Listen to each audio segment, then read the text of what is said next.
Hi guys!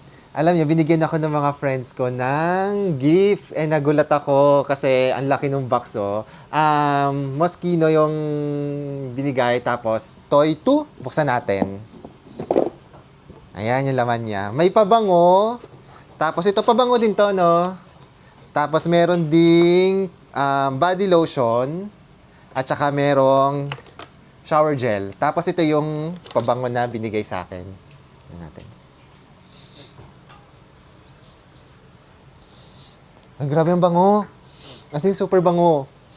Grabe itong mga friends ko to. Grabe sila. Sobrang dami nilang pabango. Ipapakita ko sa inyo yung pabango nitong mga to. Teka, thank you pala Nick Olab, tsaka kina Boss J at Kai Ford. Grabe guys, tingnan nyo itong collection ni Ford. Sobrang dami. Ito daw is mga niche and private line. And grabe, tingnan nyo to, nakakatuwa oh. Parang mga chess pieces yung ulo niya. At meron akong gustong ipakita sa inyo ditong isa. May nakita ko dito and isa daw to sa oldest perfume formulation. Grabe, tingnan yung year 1221. Alam nyo, sinabi nila sa akin na yung perfume daw, nakaka-trigger siya ng memory na kapag meron kang ginamit, tapos may naamoy kang perfume, magti-trigger siya ng memory kung saan mo siya ginamit before. And ayan, ang tawag sa kanila is mga frog heads and o kaya fragrance enthusiasts. Gusto ko lang siyang i-share and ayan, nakakatuwa lang, ang dami.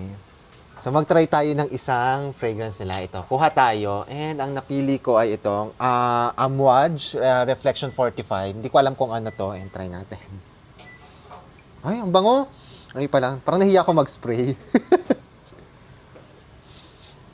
Ay, grabe, ang bango. Parang pangmayamang amoy.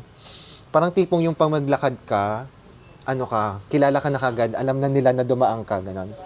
Tapos sabi nila, dapat daw pala, ilalagay mo yung perfume mo o yung ganito sa mga pulse point.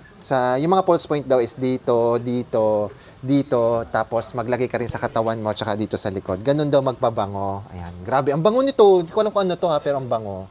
So ayan, gusto ko na siyang i-share kasi nakakatuwa, ang ganda. Hi guys! So gusto ko ipakilala sa inyo yung mga kaibigan ko dito sa Jersey. At si Olav at saka si Gracie.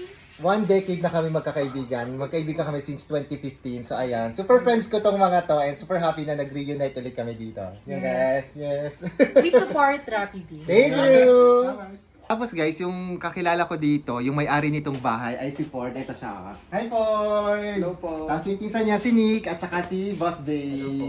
So sila yung may-ari ng bahay dito at grabe, sila yung may-ari ng maraming pabango. So nakikispray ako dito. Tapos si Boss J, grabe, sobrang artistic. May papakita ko sa inyo mga painting niya. Tingnan nyo to. Ang ganda no! Ginawa niya yan.